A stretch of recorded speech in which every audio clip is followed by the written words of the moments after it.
Zoro é de longe um dos personagens mais incríveis de toda a obra. Ele não só foi o primeiro companheiro do Luffy, como também é alguém que alcançou uma recompensa de mais de 1 bilhão de berries graças às suas habilidades com a espada. Além de ser um herdeiro direto do Ryuma, o deus da espada, Zoro treinou com o atual espadachim mais forte do mundo. A parte disso tudo, Roronoa possui uma extrema força de vontade e foco nos seus próprios objetivos.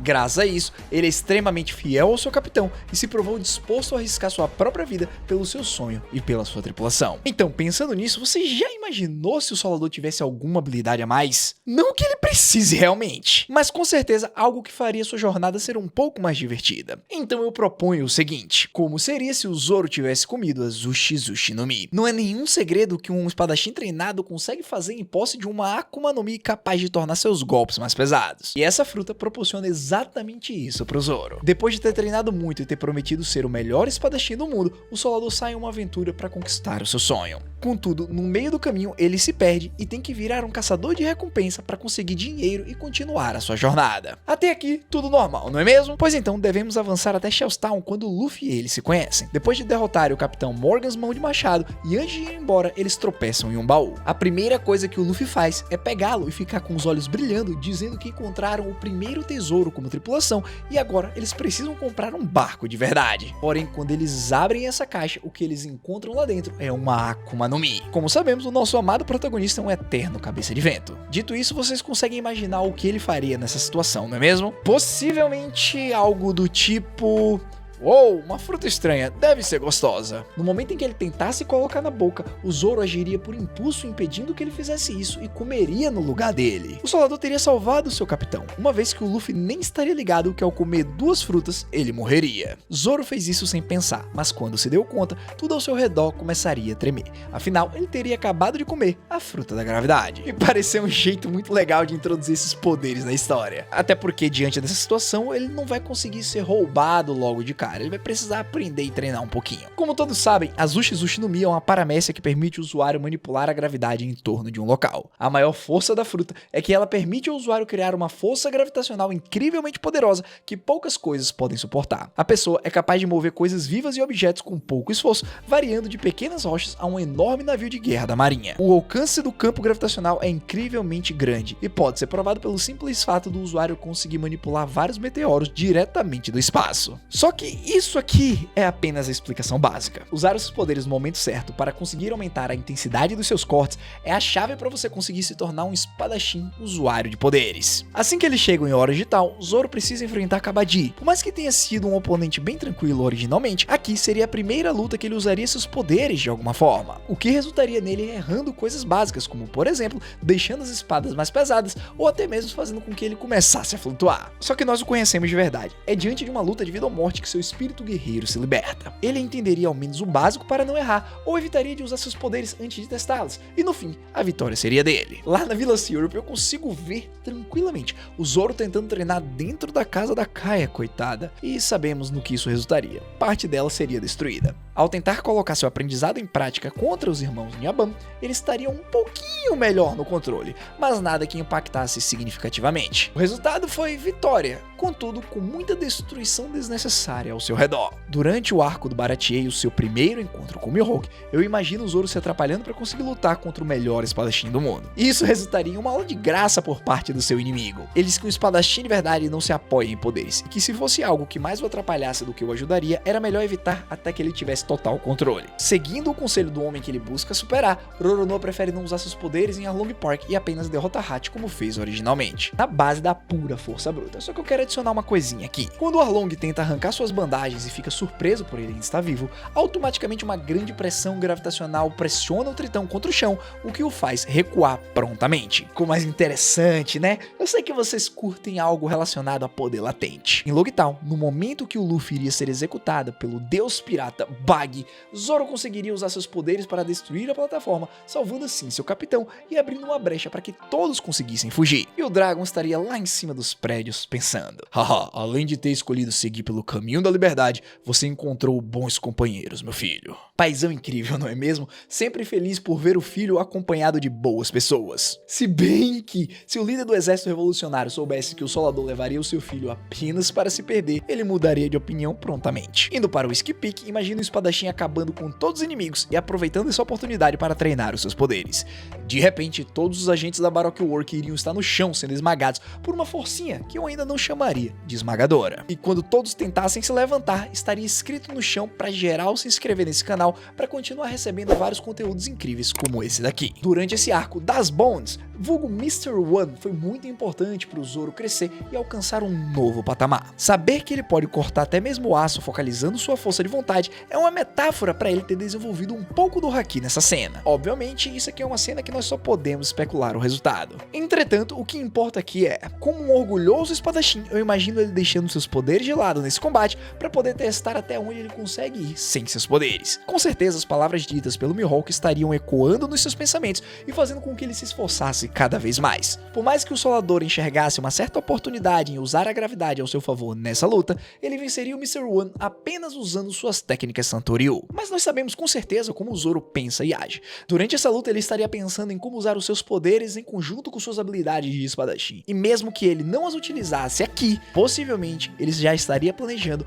o que faria em um próximo combate. E isso seria muito bem utilizado lá na Ilha dos Céus, ou até antes mesmo, quando ele e Luffy não revidaram os ataques de Bellamy e do seu bando. Embora, com certeza, eu acho que eles se manteriam firmes aos seus propósitos e não revidariam. Lá em Skypiea, ele teria que vingar o Chopper enfrentando um dos sacerdotes de Enel, o On. Usando sua gravidade para aumentar sua agilidade e deixar seu inimigo mais lento, Zoro bufaria seu canhão de cortes, fazendo com que seu oponente não tivesse como revidar e fosse recebido pelo carimbo com a palavra solado. Eu até acho que a gente poderia ver uma cena legal quando o bando do Chapéu de Palha descesse lá de Skypiea e encontrassem o Aokiji. Por mais que fosse impossível eles ganharem do Almirante naquelas circunstâncias, nada impediria do Zoro tentar usar a sua gravidade para fazer com que o Kuzan não se movesse, dando tempo assim de todos fugirem com a Robin e do Luffy resolver propor o 1v1 sincero. Lá em Enies Lobby, na luta contra o Kako, Zoro teria sua revanche. É a primeira vez que ele vê alguém mais doido do que ele. O seu oponente usa 4 espadas e originalmente deu um certo trabalho para ser derrotado. Contudo, graças ao modo Ashura, Roronoa levou a melhor de forma majestosa. Entretanto, imaginem o Ashura combado com os poderes da Zushi no Mi. Primeiro que o Kako seria pressionado contra o chão devido à gravidade. Zoro tentaria aumentar a pressão, fazendo com que o agente da CP9 não conseguisse completar seus ataques normalmente. Se eu tivesse que ser sincero com vocês, eu aposto que ele conseguiria fazer alguma coisa do tipo, nada tão grandioso quanto o Fugitor ainda, calma lá, até porque em algum momento ele cometeria algum erro e abriria uma brecha. Porém, ele compensaria isso fazendo vários entulhos serem jogados contra o Kako, resultando no golpe final do modo Ashura sendo super efetivo. E se tem uma coisa que eu amo nessa cena é o Solador dizendo que o agente terá sempre um emprego dentro de um zoológico, comediante todo ele. Uma das coisas que mais me surpreendeu depois dessa luta foi o Shu conseguindo enferrujar e o Bashiri usando os poderes da sua fruta. Cara, isso ia deixar o Zoro tão bolado nesse nosso universo que ele apenas ia dar um socão na boca do estômago do cara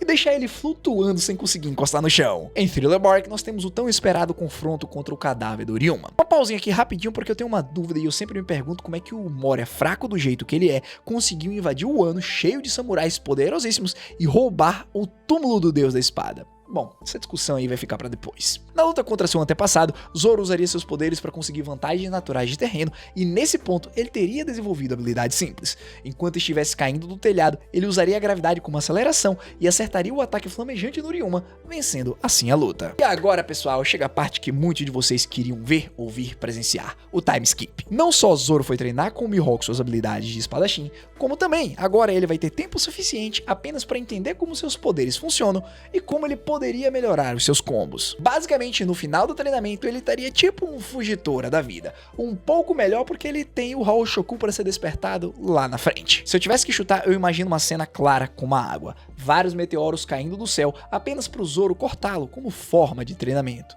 É, gente...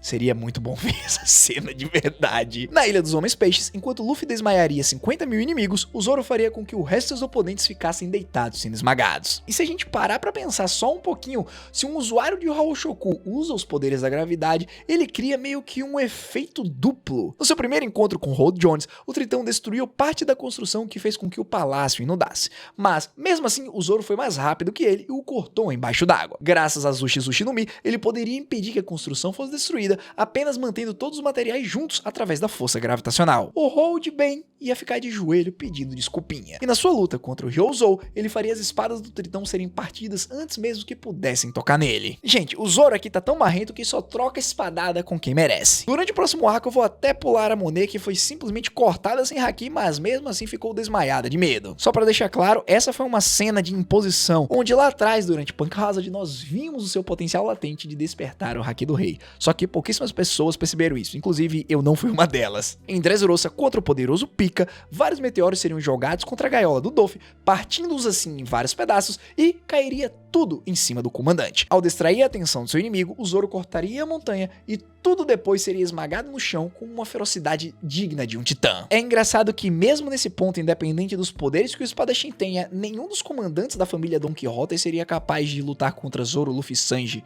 Bom, a menos que fossem mulheres, aí o Sanji ia ter que sair fora porque ele não bate em mulheres. Uma coisa que eu amaria ver era caso se todo o bando do Chapéu de Palha tivessem ido para Whole Cake buscar o Sanji. Será que o espadachim perdoaria o cozinheiro? Vendo como foi o comportamento dele em relação ao Sop, é bem possível que não. Mas também não entraremos nesses detalhes. Em um ano, Zoro precisa cometer Harakiri. Ele se levantaria tranquilo usando seus poderes e toda a construção atrás dele seria destruída. O magistrado encarregado da sua execução seria morto do mesmo jeito, apenas, pra gerar aquela confusão digna de Zoro. No topo de Onigashima, em posse da sua nova espada Enma, ele precisaria defender o Hakai de Kaido e Big Mom e ainda ferir o Rei das Feras. Na questão da defesa, possivelmente manipular a gravidade para torná-lo mais pesado faria com que ele sustentasse mais tranquilamente, se é que tem como falar isso, uma vez que aquele combo ali é pra acabar com qualquer um. Sério, pessoal, pra muitos aí que ainda não entenderam, o Hakai de Kaido e Big Mom foi o ataque combinado mais forte do verso demonstrado até hoje aí, canonicamente. Bom, continuando, indo direto para a luta contra o King, nós precisamos considerar que tudo aqui se resolve na base do Haki